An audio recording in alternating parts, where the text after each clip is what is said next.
Hello beautiful, welcome back to my channel. This is beauty blogger Manti. আজকের look guess করতে পারলে? খুব সুন্দর হয়েছে না? অষ্টমীর সকালের জন্য খুব ভালো। কি বলো? কিভাবে ক্রিয়েট করলাম? তাহলে শেষ অবধি কিন্তু দেখতে হবে। তো ভিডিওটা স্কিপ না করে দেখতে থাকো। তো চলো এবার ভিডিওটাকে স্টার্ট করি। Let's get started. তো সবার প্রথমে একটা জেল বেস ময়শ্চারাইজার অ্যাপ্লাই করেছি আমি। আমার যেহেতু অয়েলি স্কিন তাই আমি কিন্তু পন্ডসের এই আলট্রা লাইট জেলটা আমি অ্যাপ্লাই করছি। তোমাদের মধ্যে অনেকেই আছে যারা আমাকে অনেকেই বলেছো যে মেকআপ কালো হয়ে যায়, বেশিক্ষণ স্টে করে না। তো তাদের জন্য এই টিপসটা, তোমরা যদি CTM ভালোভাবে করো, বিশেষ করে দিনের বেলা মেকআপের জন্য CTMS মানে cleansing, toning, moisturising and sunscreen, এই 4টে স্টেপ যদি ভালোভাবে ফলো করো তাহলে কিন্তু তোমার মেকআপ একদম কালো হবে না। আমি এখানে সানস্ক্রিনের পার্টটা ক্লিক করতে ভুলে গেছিলাম, তাই জন্য আমি কিন্তু ওখানে দেখাতে পারলাম না, কিন্তু আমি কিন্তু ফেসে তোমাদের জন্য সানস্ক্রিন ইউজ করেছিলাম।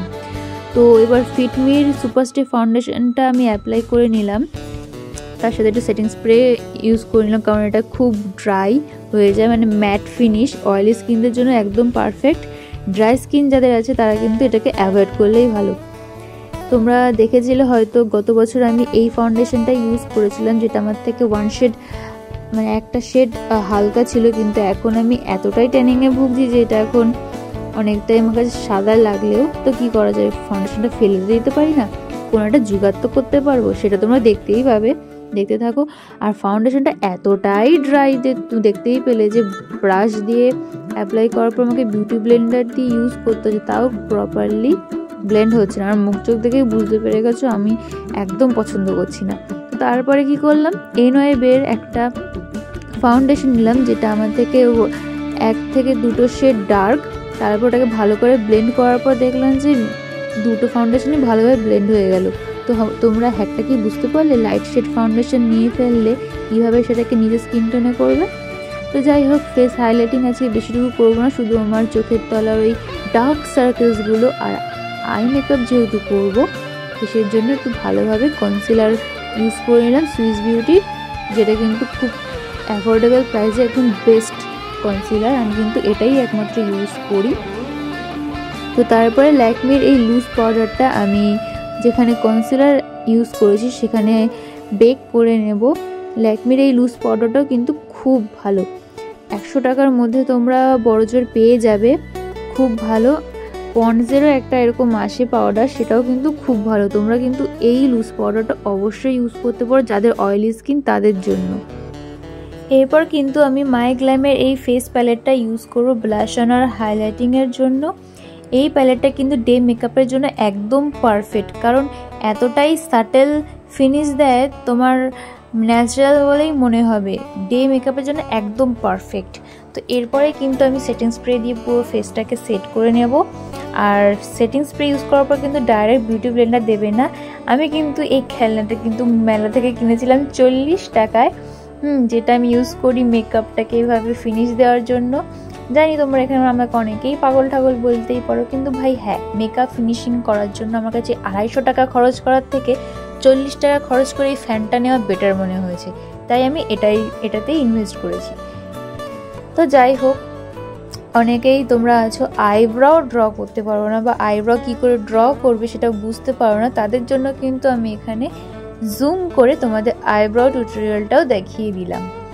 তো ফার্স্টে কি করবে, তোমাদের আইব্রো যে পেন্সিলটা আছে, আমি কিন্তু পেন্সিল ইউজ করি, কখনো কখনো আইশ্যাডো ইউজ করি। আগে আমি আইশ্যাডো খুব ইউজ করতাম, কারণ পেন্সিল ইউজ করতে পারতাম না, কিন্তু এখন কিন্তু আমি দেখে দেখে আইব্রো পেন্সিল দিয়ে আইব্রোটা খুব সুন্দর করে ড্র করতে পারি। তো তোমরাও দেখতে দেখতেই শিখে যাবে, আমিও যখন পারতাম না এখন সুন্দরভাবে করতে পারি, তো তোমরাও করতে পারবে। তো যাই হোক, আই মেকআপটাও কিন্তু আমি তোমাদের জুম করে দেখিয়ে দিলাম। তার জন্য কিন্তু আজকে ইউজ করেছি শ্রায়নের আইশ্যাডো প্যালেট শেড নাম্বার 02। তো এখান থেকে ফার্স্টে একটা ডার্ক ব্রাউন শেড নিয়ে তোমার ক্রিজ লাইনে ড্র করার পর একটা ব্রাউন শেড নিয়ে ওটাকে ব্লেন্ড করে নিলাম। তারপরে ক্রিজের মধ্যে একটা বার্ন্ট অরেঞ্জিশ ব্রাউন শেডটাকে নিয়ে ভালো করে আমি অ্যাপ্লাই করে নেব। তারপরে একদম আউটার কর্নারে একদম ডার্ক কালারের একটা শেড নিয়ে সেটাকে উইংয়ের মতো করে লোয়ার ল্যাশ লাইনের থার্ড লাইন থেকে আমি এভাবে ব্লেন্ড করে নেব। তো নেক্সট এবার আমি ইউজ করছি মাইগ্ল্যামের সেই ফেস প্যালেট থেকে হাইলাইটারটা। তোমরা দেখলেই বুঝতে পারবে যে কতটা সেটেলভাবে হাইলাইটিংটা ফিনিশ দিচ্ছে, যেটা একদম ডে লাইটে হার্শ বলে একদম মনে হবে না। ফেসের যেখানে হাইলাইটিং পয়েন্টগুলো আছে সেখানে কিন্তু আমি ভালো করে হাইলাইটার অ্যাপ্লাই করে নিলাম, তোমরা দেখতেই পাচ্ছ। তারপরে কিন্তু একদম শেষ আমি চোখের ইনার কর্নারে একটা হাইলাইটিং শেড নিয়ে ওটাকে ইনহ্যান্স করে নিলাম। তো তারপরে এবার ইউজ করব হচ্ছে মাস্কারা। আমি আজকে কিন্তু কোনো আইলাইনার বা কাজল এখানে ইউজ করব না, শুধু আই মেকআপটাকে এইভাবেই আইশ্যাডোর পরে মাস্কারা দিয়ে এটাকে রেখে দেব, ঠিক আছে। তোমরা এই মেবলিনের এই মাস্কারাটা অবশ্যই ইউজ করতে পারো, ওয়াশেবল মাস্কারাটা ইউজ করো, পারলে খুব ইজিলি রিমুভ হয়ে যায়। আমার মতে মাস্কারা যত তাড়াতাড়ি ভালোভাবে রিমুভ করা যাবে সেটাই বেটার, না হলে তোমার আইল্যাশ কিন্তু থিন হয়ে যেতে পারে বা আইল্যাশ ফলও করতে পারে। আর এটা কিন্তু ওয়াটারপ্রুফ যে মাস্কারাগুলো হয় না, ওটা কিন্তু একমাত্র অনেক ঝঞ্ঝাটের পরেই মেকআপ রিমুভ করা যায়, ঠিক আছে। আর এমনি যে ওয়াশেবল যেটা আছে, আমি কিন্তু তোমাদের লাইভ দেখাতে পারিনি, কিন্তু যখন আমি মেকআপ রিমুভ করি, হ্যাঁ, জল দিলেও কিন্তু এটা কিন্তু ডাইরেক্ট সরে আসে না, ঠিক আছে। তো তোমরা ওয়াশেবল মাস্কারাটা ইউজ করো পারলে ওয়াটারপ্রুফের থেকে। ফেস মেকআপ, আই মেকআপ তো ডান, এবার লিপস্টিকটা কি করি চলো তোমাদের সাথে আজকে একটা দুর্দান্ত লিপস্টিক শেয়ার করি, যেটা কিন্তু একদম ওয়াটারপ্রুফ, কিস প্রুফ এবং very long lasting. Let's introduce MyGlamm Lit's liquid lipstick shade number watermelon. এই লিপস্টিকটা কিন্তু একদম non transferable, waterproof and creaseproof also, and long lasting up to 24 hours. তার থেকে বড় কথা জানো কি, এই লিপস্টিকটা আমি যেন একদম ফ্রি পেয়েছি, শুধুমাত্র শিপিং চার্জ দিতে হয়েছে। তো তোমরাও যদি ফ্রিতে পেতে চাও এবং শিপিং চার্জ দিয়ে নিতে চাও, তাহলে অবশ্যই আমার ডেসক্রিপশনে দেওয়া লিঙ্কে গিয়ে তোমরা তোমাদের পছন্দ মতো শেড পারচেস করতে পারো। আমার আগের ভিডিওতে তোমরা দেখতেই পাবে যে আমি প্রচুর মাইগ্ল্যামের লিপস্টিক ইউজ করেছি। ফার্স্ট কিন্তু আমি পছন্দ করতাম না, কারণ আমি জানতাম না, বুঝতাম না, ঠিক আছে।